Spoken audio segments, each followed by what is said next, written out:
Goddard says that imagination is God in action in our lives. And I thought, well, what an interesting thing. I want to explore that. So let's first look at what is the definition of imagination. Very interesting definition. It is the faculty of forming new ideas or images or concepts of external objects not present in the senses. It is our creative ability.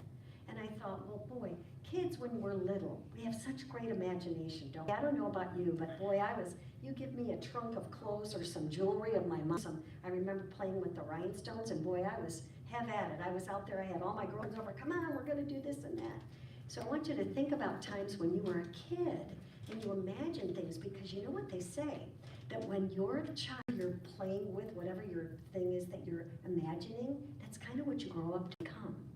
And I thought, well, now it makes sense that when I was a child, one of the things, because we were raised very strict Irish Catholic, and we were at church every Sunday and did all this stuff, and I can remember I decided there were no women priests at the time, but I decided, you know what, it's time that there's a woman priest. So I got out my Necco wafers, anybody have Necco wafer candies, and I was doing the mass. I made my brother marry Janet Wasco about 5 times, because I'm like, come on, we're doing a wedding today. And he's like, do I have to marry her again? We pass up, but we did that. And my goodness, think about that. I mean, but there were other things that I played as well. One of them was, my mom had a lot of rhinestone jewelry, and I put on a rhinestone jewelry, and I draped myself over the radio, or the radiator, and sing "Diamonds Are a Good Friend." You know, so think about when you were play acting when you were a kid. Where did your imagination go? Were you a gymnast? Were you, in the circus? Whatever it is, think about it. Our imagination was so vivid when we were kids. Slowly, as we get adults, we kind of stifle it, don't we? We kind of go, oh, that's play acting, that's pretend stuff. We got to buckle down to business. We got to start operating as reason. Well, Ernest Holmes says on page 290, in mental work, we must realize there's one infinite mind, which is consciously directing our destiny. It's consciously directing our destiny. He continues, when we have faith and trust in the supreme intelligence to guide and protect us, it will act with pure assurance. So this teaching reminds us that there is a scientific right way of thinking. Oh, I hear telephones, Lainey. She doesn't know how to turn her phone off. If it has an Android, and eventually can show her. Maybe after service we'll figure out how to turn Lizz's phone off. But let's turn our phones down if we can. That's wonderful. So there's a bit of scientific right thinking. And the more we study, the more we learn to awaken our desire to use this method for a habit. Habit is a form of thinking. Not only to create what it is we want, but to know that, remember the first step in this teaching says, God is all there is. That's the only universe. And not only that, I'm one with that power. So what does that mean? It means that the power that God has, I use that same power.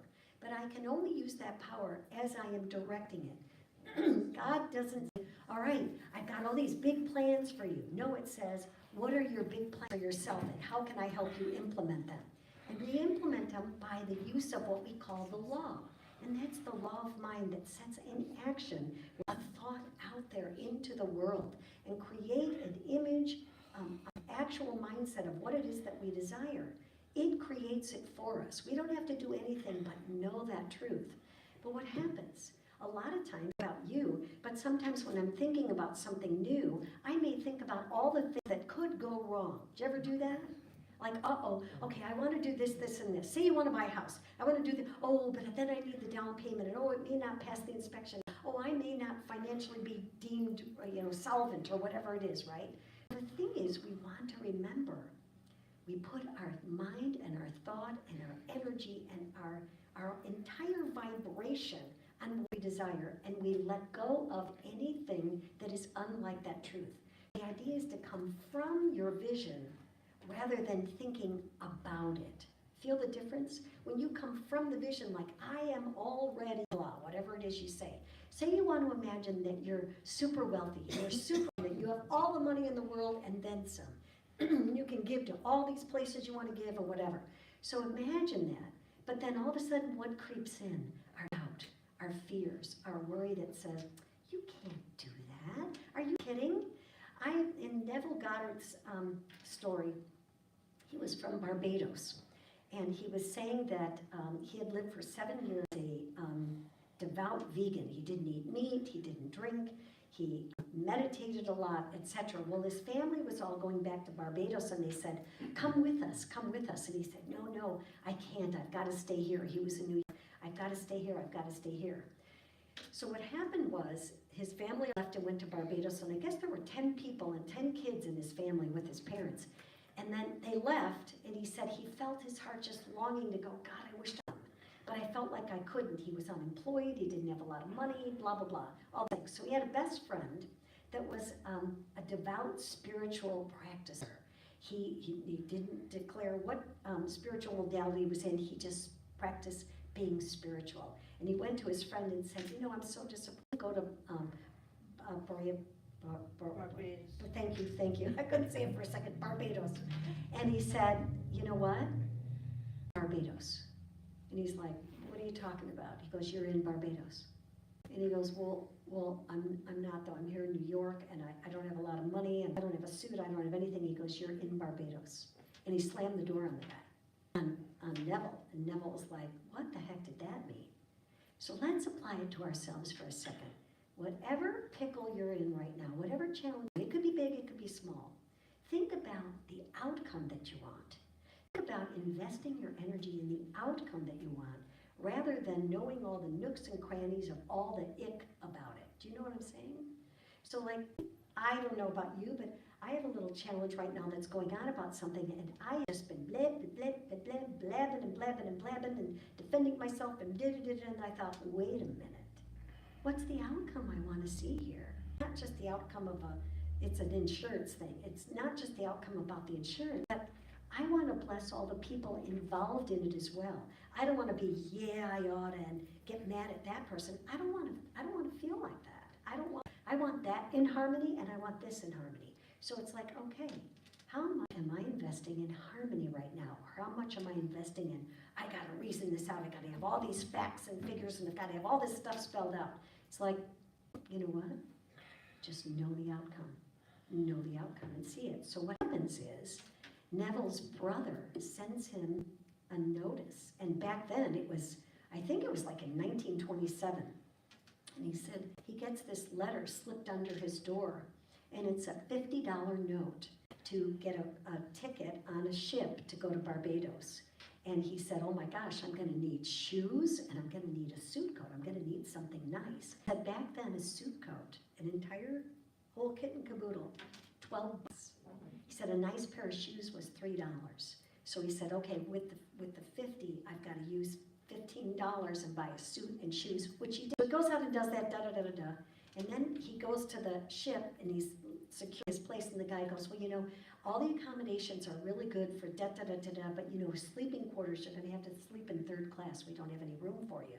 And he goes, okay, so he goes back to his friend who's the wizard, and he says, everything's worked out, I've got the money, I've got the suit, but I have to sleep in third class. And he goes, you're in Barbados, riding on the ship in first class.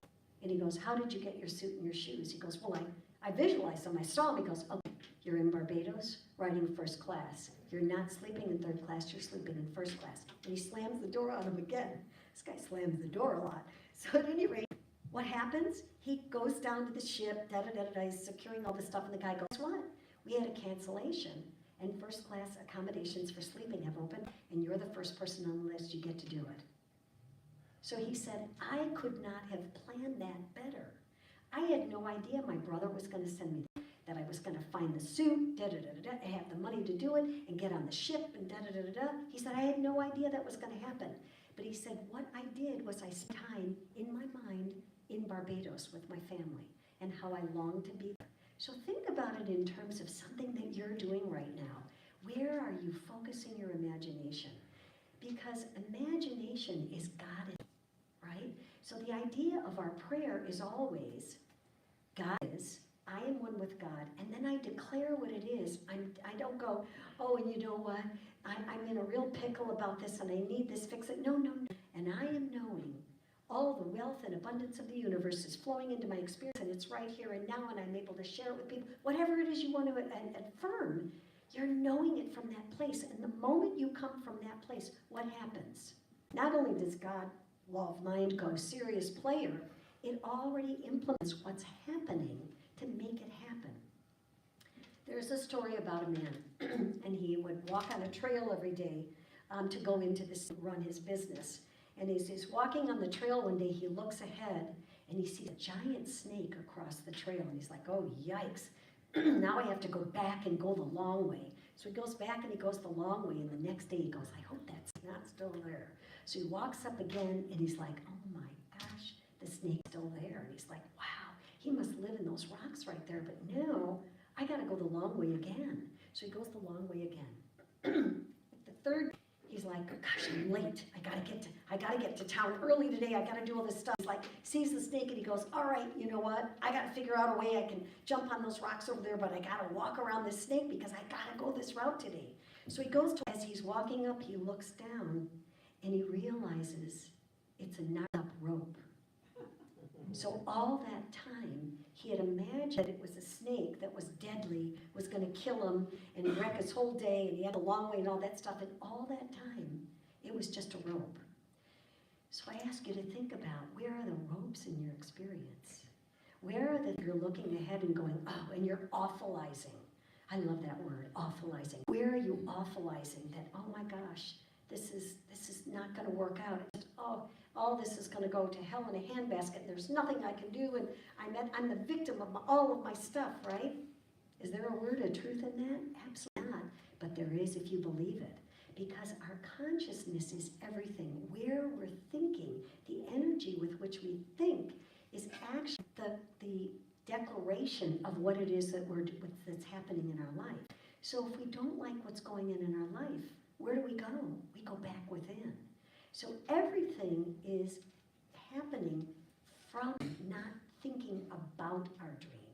And a lot of us think about our dream. Like, of course, if you're planning a trip or something, you've got to go through the logistics and stuff. But guess what? I'm going to give us all an assignment. Think of something that's a challenge right now. It can be big or it can be small. But think of something this week. How can you rethink it? How can you come from the outcome that you desire versus thinking about it and having all the facts? So, universe, that creative mind, it doesn't worry about facts. Are we telling God then that our problem is bigger than God? No. We go to God and God says, let me tell your problem how big I am. We don't have to know the answer, but we do have to be in that open receptivity that knows that truth. Everything that we experience is a result of our consciousness. How we think determines what our experience will be. That's it. How we think will determine what our experience is going to be. And we go, oh shoot, then that means I'm responsible for everything? Well, you know, stuff happens, doesn't it? We are faced with things. Sometimes you're faced with something that comes out of the blue, but guess what? When you look at it and say, you know what, no matter what's going on, only good is going to come out of this. Only good is going to, that becomes your only affirmation. What happens? You have now set the tone that only good is going to come out of something. Until we claim that good and stick with that thought, the good that we desire will not happen because our goodness is not on board with the positive result. Does that make sense? Like the guy with the snake, or the rope, I should say, the guy with the imagine that it's a snake, right? He's never going to see the outcome. But he was faced with a circumstance where he said, I got to deal with this in a different way because I got to get to where I'm going today. And when he did, he discovered something. So that also means that we have to be open and willing to say, what am I willing to let go of? What judgment can I let go of that will free me to think in a more vivid and more expansive way? I mean, think about it. This teaching is only here so that we can have a freer and fuller experience of life. But if we're limiting it by our thought process, guess what? We're going to get what we get then. We're going to get exactly what it is. When attention firmly and repeatedly focused on the object will accomplish whatever it is that we desire. And remember, the law of attraction It doesn't care whether you're remembering, whether you're pretending, whether you're celebrating, you're creating, whether you're complaining, whether you're worrying. It doesn't care. It follows our thought. Our thought is the directive. So think thoughts that are positive. Think thoughts that are life-affirming. Think even toward that have upset you. Think loving thoughts towards them and say, oh, you can say, I'm blessing your pointy little head, if that feels like it helps you a little better, to let out any of the venom you felt towards them. And then you go, and I learn to find peace and harmony and wellness in your happiness in life. Because guess what? Whatever we're wishing for someone else, it comes right back on us, right? The energy that we're putting out there, if we're feeling venomous towards someone, guess what? Towards us. In some other fashion. In some other fashion it will. So the thing is, it responds always to the vibration that we send out. And you say vibration. The idea is to go within. Take at least 2 minutes a day, even if it's just listening to music. You can look up Karen Dreyer, Let Go of the Shore. It's a beautiful, she sings it beautifully, and it starts with this wonderful musical interlude. But the thing is spend at least 2 minutes a day just centering yourself in the power. It's best to start in the morning. You start in the day before you jump out of bed. Just start in the morning and say, I'm knowing peace and harmony. I thought about that little cat this morning. He's been coming by, and my cat sits in the window and watches him. But I was thinking that my little cat may need a buddy, but I'm not sure of how to bring a buddy in or what to do, blah, blah, blah. So I said, okay, universe, you handle it. So all of a sudden now, that's coming to my bedroom window in the morning and meow, really loud. So we looked at each other. Bo is my cat, looked out the window at this other cat, and he sat there with his eyes closed, and he wrapped his little tail around himself, and he was just sitting there, and I thought, is he saying that he wants to? And I thought, I've been saying I want to catch up this message. I'm like, all right, if it's meant to be, you're going to be coming around. So I went out there. He was drinking out of my fountain, and the moment he saw me, he split. He ran like the dickens, but he was back this morning again. So I left some little treats for him. So we'll see what happens. But think about it. I put the intention out there. Out of blue, a cat shows up at my bedroom window. Come on. And every one of you have some story where when you started to let go and let the flow of the mystery happen in your life, let go of the shore, right? Sometimes we hang on to it so tight, like this is how it has to be. If you let go, the universe has a much bigger plan for us and a much sweeter plan for us if we allow it to happen. But it's staying in that energy and staying open and open-hearted about things and just receive the messages, receive the whatever it is. And it may not go exactly as you planned, but guess what? It usually turns out better, doesn't it? It usually turns out better. Let go of having an agenda.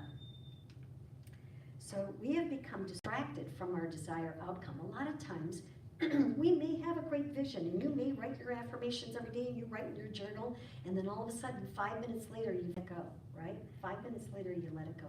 We get distracted by the things that block our good from coming to us. And all that is, I always say this is a great, my loving friend, Marty Wing, I almost called her Reverend, because she felt like we all sang together in a trio for about 25 years.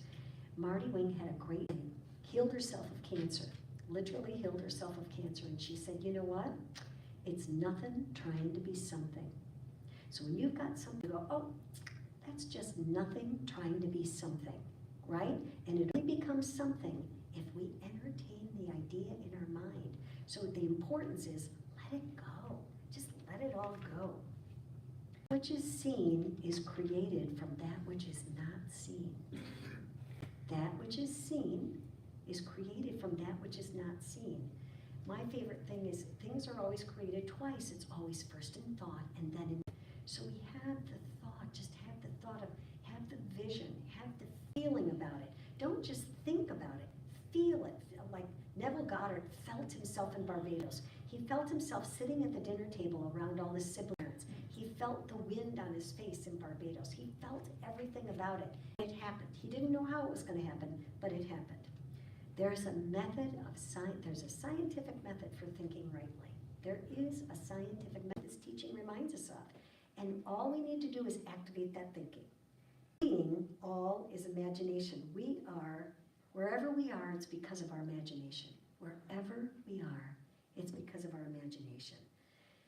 And imagination is truly God within man. It's the higher calling of our spirit going, step into the greater, step into the more, step into becoming what you really want to become. Don't stay where you are. If you're not happy, if you're content, far out, that's wonderful. If you're not content, guess what? You created it, you can uncreate it. You can uncreate it by thinking. If you want anything, come from the place that you have it, you already are it, and that's it. All things are possible to God, and all things are possible to those that believe.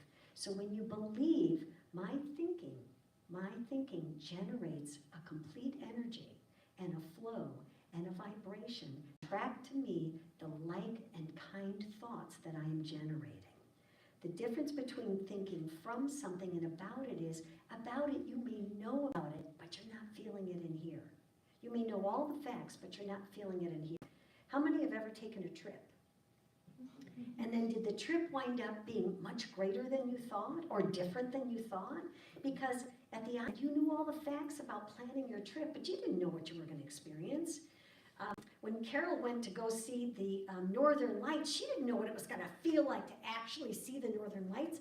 And I'm sure you saw a billion pictures of the but until you actually see them, it's like a whole different experience, isn't it? So it's the same with like, get into the feeling of what does it feel like. But I'll bet you what, I'll bet that drove her to go, I want to see those doors, that's on my bucket list, I want to see those. And guess what? That was the impetus to take her there and then experience it, because that was what the drive was. The secret is to think from what it is that you want. Be in that place and go into that still small place within and create that experience in your life. Set your reality in motion and go make it a fabulous day. And so it is. All right. And now let's welcome up our soloist. That would be